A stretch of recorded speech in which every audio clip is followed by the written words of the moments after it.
आज 2 लाख के पार जा सकता है कोरोना का आंकड़ा। कल एक दिन में करीब 1,95,000 नए कोरोना संक्रमित मिले। 442 लोगों की मौत हुई।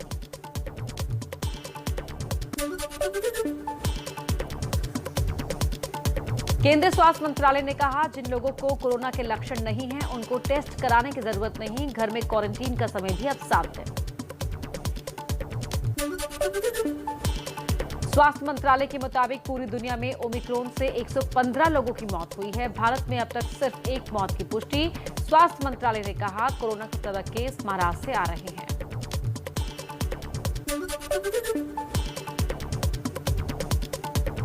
ओमिक्रॉन को लेकर नीति आयोग की चेतावनी। कहा, ओमिक्रॉन के संक्रमण को ना माने सिर्फ सर्दी जुकाम, इससे बड़ा नुकसान भी संभव। सावधानी बरतें। हम हमेशा मास्क पहन के रखें, हाथ धोएं, सैनिटाइज करें, 2 गज की दूरी बनाकर रखें और समय पर अपना टीका कराएं।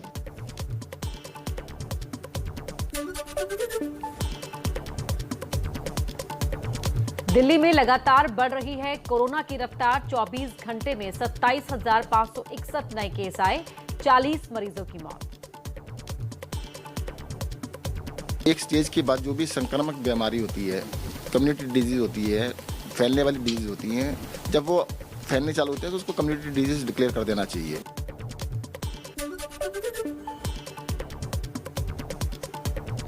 मुंबई में एक दिन में करीब 16,500 नए कोरोना केस रिपोर्ट हुए। 7 मरीजों की जान गई। 15,500 लोग इलाज के बाद ठीक हुए। टूट रहे हैं कोरोना के सारे रिकॉर्ड। एक हफ्ते में दुनिया में 1.5 करोड़ केस आए सामने। 48,000 लोगों की जान गई। WHO के मुताबिक टीका ना लेने वालों के लिए ज्यादा खतरनाक है ओमिक्रॉन। प्रयागराज में माघ मेले में फूटा कोरोना बम। पुलिस के 36 जवानों समेत 38 लोग कोरोना संक्रमित मिले। मेले में अब तक 51 लोग संक्रमित। प्रयागराज में 14 जनवरी से शुरू होने वाले माघ मेले पर आज इलाहाबाद हाईकोर्ट में सुनवाई। याचिका में कोरोना के बढ़ते संकट के बीच माघ मेले के आयोजन पर रोक लगाने की मांग की गई है। देश में कोरोना संकट पर पीएम मोदी का मंथन। आज शाम 4:30 बजे प्रधानमंत्री सभी मुख्यमंत्रियों के साथ कोरोना के हालात और नए वेरिएंट ओमिक्रॉन पर वर्चुअल समीक्षा बैठक करेंगे। प्रधानमंत्री मोदी की अगुवाई में आज सुबह 10 बजे बीजेपी केंद्रीय चुनाव समिति की बैठक। विधानसभा चुनाव के लिए उम्मीदवारों के नाम पर अंतिम मोहर लगेगी। बीजेपी केंद्रीय चुनाव समिति की बैठक में अमित शाह, सीएम योगी, सुनील बंसल, स्वतंत्र देव सिंह समेत तमाम नेता रहेंगे मौजूद। कोरोना संक्रमित जेपी नड्डा, राजनाथ सिंह, नितिन गडकरी और राधा मोहन सिंह वीडियो कॉन्फ्रेंस से जुड़ेंगे। यूपी में पहले और दूसरे फेज के विधानसभा चुनाव के लिए समाजवादी पार्टी गठबंधन के उम्मीदवारों की लिस्ट आज शाम तक हो सकती है जारी। किसको मिला टिकट, किसका गिरा विकेट, रहेगी सबकी नजर। पंजाब चुनाव के लिए उम्मीदवारों पर आज शाम कांग्रेस केंद्रीय चुनाव समिति की बैठक। पहली लिस्ट पर मोहर लगने की उम्मीद।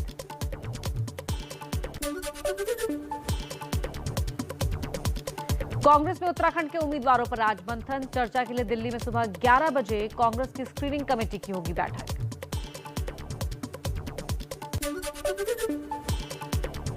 दिल्ली के सीएम केजरीवाल के पंजाब दौरे का आज दूसरा दिन। मोहाली में करेंगे प्रेस कॉन्फ्रेंस। पश्चिमी यूपी के किसानों को साधने में जुटी शिवसेना। पार्टी नेता संजय राउत आज दोपहर मुजफ्फरनगर में किसान नेता राकेश टिकैत से करेंगे मुलाकात। यूपी के सीएम योगी आदित्यनाथ अयोध्या से लड़ेंगे विधानसभा चुनाव। सूत्रों के मुताबिक बीजेपी कोर ग्रुप की बैठक में फैसला, आधिकारिक ऐलान बाकी। यूपी में सीट बंटवारे को लेकर अमित शाह के साथ अनुप्रिया पटेल और आशीष पटेल की बैठक। सूत्रों के मुताबिक सीटों पर बीजेपी के साथ अपना दल और निषाद पार्टी की सहमति बनी। चलिए अब आगे बढ़ते हैं, कुछ और सियासी खबरें पहुंचाएं तेज रफ्तार में। स्वामी प्रसाद मौर्य के बाद यूपी के वन और पर्यावरण मंत्री दारा सिंह चौहान का इस्तीफा। अखिलेश यादव से हुई मुलाकात। अखिलेश यादव बोले, दारा सिंह और स्वामी प्रसाद मौर्य हमारे साथ। मैं लड़ता रहा और इसके बाद भी जब उनको न्याय नहीं मिल पाया, आहत होकर के मुझे फैसला लेना पड़ा। स्वामी साहब मौर्य जी साथ आए, हमें खुशी है। उनके साथ और साथी भी आए हैं। आज दारा सिंह चौहान जी भी समाजवादी पार्टी के साथ खड़े हो रहे हैं, तो मुझे खुशी है इस बात की। योगी सरकार में मंत्री पद से इस्तीफा देने वाले स्वामी प्रसाद मौर्य का ऐलान। 14 जनवरी को समाजवादी पार्टी में होंगे शामिल और लोग भी साथ होंगे। 14 जनवरी को आप उस दिन देखेंगे, जो भी ज्वाइन करेगा उसके चेहरे आपके सामने आएंगे।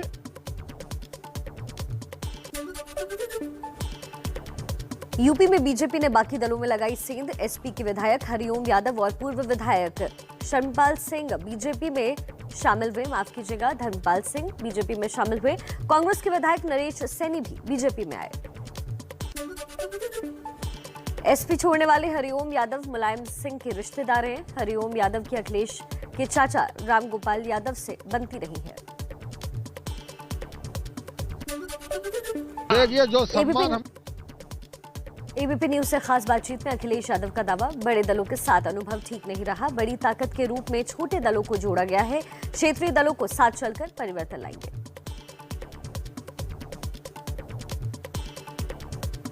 बड़े दलों के साथ जो अनुभव था वो ठीक नहीं रहा, परिणाम जैसे हम चाहते थे वैसे नहीं आए। इसीलिए समाजवादी पार्टी ने उत्तर प्रदेश के क्षेत्रीय दल और जो छोटे दल हैं तो उन दलों को साथ ला करके एक बड़ी ताकत के रूप में तैयार कर रहे हैं।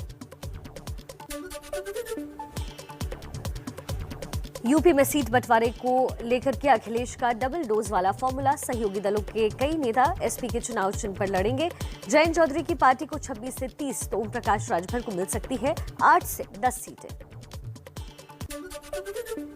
समाजवादी पार्टी एनसीपी के लिए बुलंदशहर में, अनूप शहर और टीएमसी के लिए मिर्जापुर सीट छोड़ेगी। अनूप शहर से एनसीपी के के शर्मा और मिर्जापुर से टीएमसी के ललितेश पति त्रिपाठी चुनाव लड़ेंगे। पंजाब कांग्रेस के अध्यक्ष नवजोत सिंह सिद्धू ने एबीपी न्यूज से खास बातचीत में कहा, सीएम बनना मेरे हाथ में नहीं है, मुख्यमंत्री बनना पार्टी आलाकमान और जनता के हाथ में है। चुनाव चेहरे या मुद्दों पर लड़ा जाता है। प्रचार के लिए पंजाब में दिल्ली के मुख्यमंत्री केजरीवाल बोले, पंजाब में आपके मुख्यमंत्री उम्मीदवार का ऐलान अगले हफ्ते करेंगे।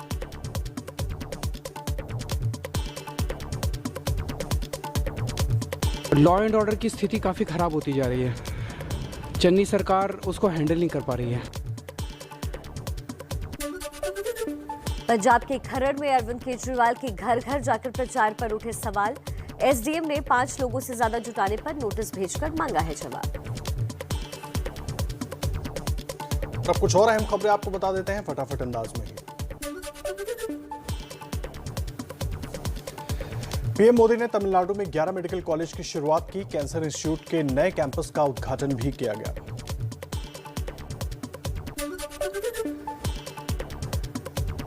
राष्ट्रीय युवा दिवस पर मोदी बोले, बेटा बेटी समान, इसलिए बेटियों के लिए शादी की उम्र 21 साल करने का निर्णय। भारत का जन और मन दोनों युवा है।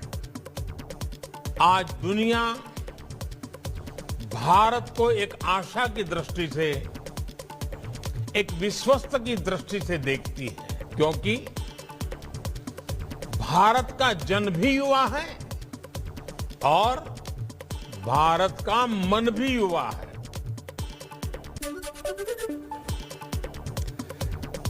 स्वामी विवेकानंद की जयंती पर कांग्रेस नेता दिग्विजय सिंह का बयान, कहा, मेरी छवि हिंदू विरोधी बनाई जा रही है। न हिंदू विरोधी था, न रहूंगा। विवेकानंद की तरह हर धर्म का सम्मान करता हूं। सेना प्रमुख एमएम नरवणे बोले, पाकिस्तान ने सीमा के पास आतंकियों के लॉन्च पैड बढ़ाए हैं। अब एलओसी पर घुसपैठ की ज्यादा कोशिश हो रही है।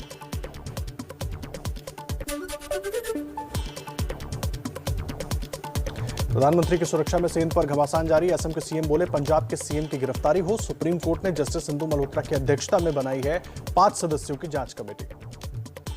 खूनी साजिश करके सुरक्षा के साथ खिलवाड़ किया गया था। पंजाब का मुख्यमंत्री को गिरफ्तार करना चाहिए। CM of Punjab should be arrested.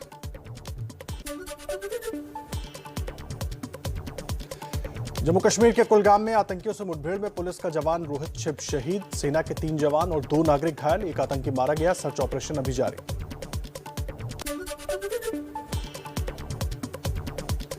बापू का अपमान करने वाला बाबा कालीचरण को राहत नहीं, वर्धा की अदालत ने कालीचरण को नहीं दी जमानत, भेजा जेल।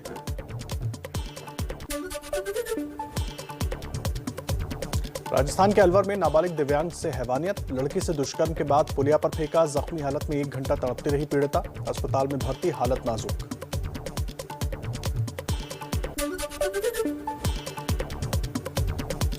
दूसरे दिन के खेल के बाद रोमांचक मोड पर केपटाउन टेस्ट मैच, पहली पारी में भारत को 13 रनों की लीड, दिन के खेल खत्म होने तक दूसरी पारी के 57 रन को जोड़कर कुल 70 रनों की लीड, हाथ में है 8 विकेट, विराट और पुजारा नाबाद।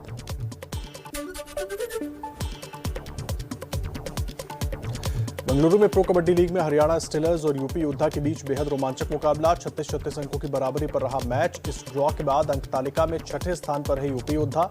यूपी योद्धा का प्रमुख प्रायोजक एबीपी न्यूज है।